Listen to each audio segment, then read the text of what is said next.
The election of Donald Trump as President of the United States brought about a series of uncertainties that disrupted relations with key trade partners in North America.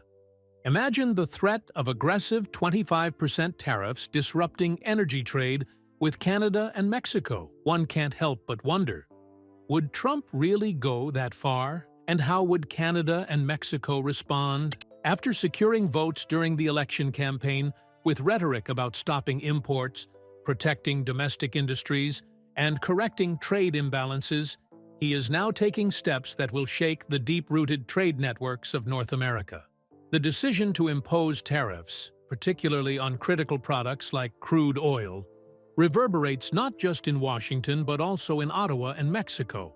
Canada and Mexico supply more than half of the U.S.'s crude oil needs, with Canada alone accounting for over half of total U.S. imports at an impressive 3.8 million barrels per day.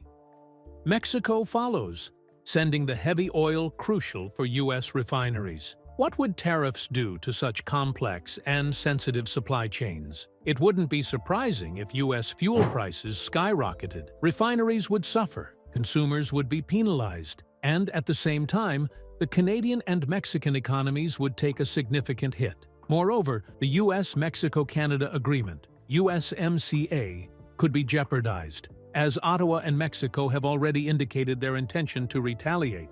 At the heart of these tensions is a deeply interdependent North American energy market, and the consequences of increasingly widespread global protectionist moves can be extremely dangerous. Meanwhile, Canada is considering drastic measures, such as reducing or suspending oil exports in response to the U.S.'s proposed tariffs. If this step is taken, it could lead to rapid price increases and potential shortages in key U.S. energy-consuming regions. This prospect is particularly concerning for Alberta, the epicenter of Canada's oil and gas industry.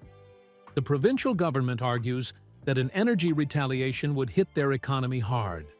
On the other hand, regions like Ontario are discussing the possibility of cutting electricity exports, leaving U.S. consumers in a bind. Prime Minister Justin Trudeau intends to broaden the scope of retaliatory measures, hinting at additional tariffs on steel, agricultural products, and other U.S. goods. All this could trigger massive economic chaos, given that trade between the U.S. and Canada exceeds $1.1 trillion. Similarly, Mexico firmly opposes Trump's tariffs, which he has vowed to impose under the pretext of stopping migration and reducing the trafficking of synthetic drugs like fentanyl. If the tariffs are enforced, hundreds of thousands of Americans could lose their jobs, and U.S. consumers would bear the brunt with higher prices. Mexican economic officials have warned that sectors such as the automotive industry, whose production stages involve multiple cross-border transactions between Mexico and the U.S., could be severely affected if this supply chain is disrupted. Mexican President Claudia Sheinbaum has stated that trade tensions could escalate, declaring, "If a tariff is applied, we will retaliate." These tariff retaliations seem to have no end. Furthermore, Mexico aims to strengthen its domestic production and make a breakthrough in the automotive and aerospace sectors through a strategy called the Mexico Plan. This plan seeks to reduce dependency on the U.S. and create a defense shield against economic shocks. Let's take a closer look at U.S. oil imports. The U.S. imports more than half of its crude oil from Canada and Mexico. Canada is the primary supplier, shipping over 3.8 million barrels daily. Mexico, on the other hand, sends billions of dollars worth of heavy crude oil to U.S. refineries annually. Additionally, countries like Saudi Arabia, Iraq, Brazil, and Nigeria also supply oil to the U.S. But the integrated supply from the North American continent is a different story. That's why any disruption in the flow from Canada and Mexico would cause U.S. fuel prices to surge and hit refineries hard. The Canadian and Mexican economies would also take their share of the damage. While some may consider this crisis exaggerated, the reality of interconnected supply chains shows that the cycle of tariffs on one side and retaliations on the other can lead to enormous losses. Under Trump, the U.S. could also clash with China and the European Union, leading to a global trade war. Donald Trump plans to impose tariffs to reduce the trade deficit with China. Similarly, the European Union is considering retaliatory tariffs against U.S. tariffs on steel and aluminum in such a chain reaction.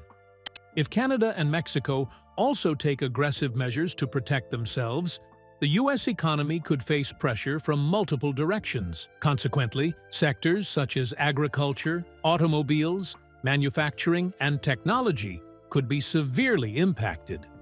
Unemployment could rise, and U.S. consumers would feel the pain of higher prices. At this point, we should examine Canada and Mexico's alternative plans. Canada had previously retaliated against U.S. demands by declaring, "We will impose additional tariffs on steel, limit agricultural products, and target orange juice." Now, it might want to reintroduce the same package more forcefully and play Trump's card by reducing oil exports. On the Mexican side, retaliation could target agricultural, automotive, and even electronic products. With a total trade volume of $700 to $800 billion, such a fierce battle between Mexico and the U.S. could have a multiplier effect on inflation in the U.S. domestic market. Thousands of jobs would be at risk, particularly in manufacturing and assembly plants located in border regions. Are these just theoretical threats? In 2018, Donald Trump took similar actions, and Canada and Mexico responded with tariff-for-tariff conflicts, fueling many disputes reported in the press. At the time, months of negotiations to resolve the issue led to a new agreement. Now, if tensions flare again, the U.S. economy will be shaken. What will we do if they cut off the oil supply we need? Buying more from Russia or Saudi Arabia could be costly for consumers due to geographic distance and transportation costs. Furthermore, Washington's growing energy dependence on OPEC countries contradicts Trump's rhetoric of energy independence. In summary, imposing tariffs on Canada and Mexico is not in the U.S.'s interest, even in the short term. However, Donald Trump's justifications regarding security and immigration may contain political messages that appeal to his electoral base. This dispute is an example of how protectionism can have devastating consequences for the structure of global trade. The global economy is no longer confined by borders.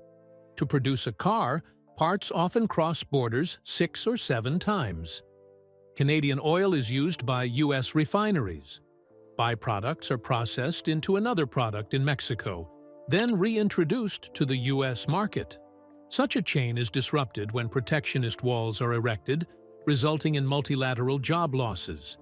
Between Trump's tariffs and Canada and Mexico's retaliations, costs will skyrocket in many sectors, and investment decisions will be delayed. Some estimates suggest that a large-scale trade war could subtract up to 1% from U.S. GDP annually and result in the loss of millions of jobs.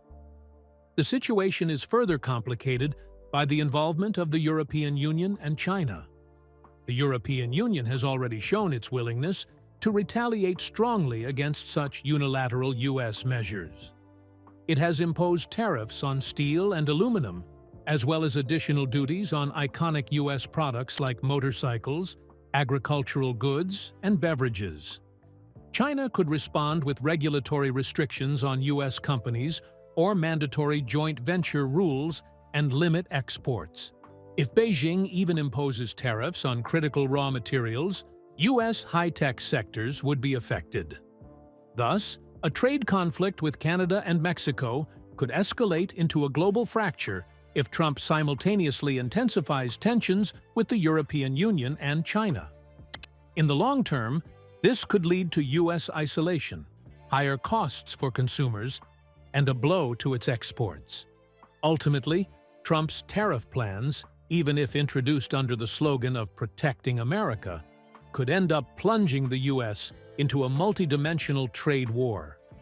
Instead of being protective, the anticipated retaliations from Canada, Mexico, and other partners could hit both American citizens and the U.S. economy.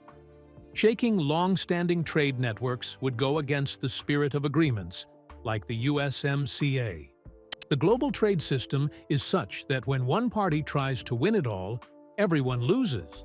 If Canada seriously decides to cut off oil supplies, fuel prices at U.S. refineries could soar. If Mexico imposes tariffs on agricultural products, Midwest farmers could be devastated. At the same time, Trump and his team's idea of producing their own oil for energy security cannot happen overnight. The U.S.'s current oil infrastructure is set up to refine Canada's heavy crude. In short, the cost of such disruption is high. Do you think the Trump administration's protectionist measures and Canada and Mexico's threats of retaliation will lead the global economy to a deadlock? Share your thoughts in the comments. We will read them. Don't forget to subscribe to our channel, turn on notifications, and like our videos.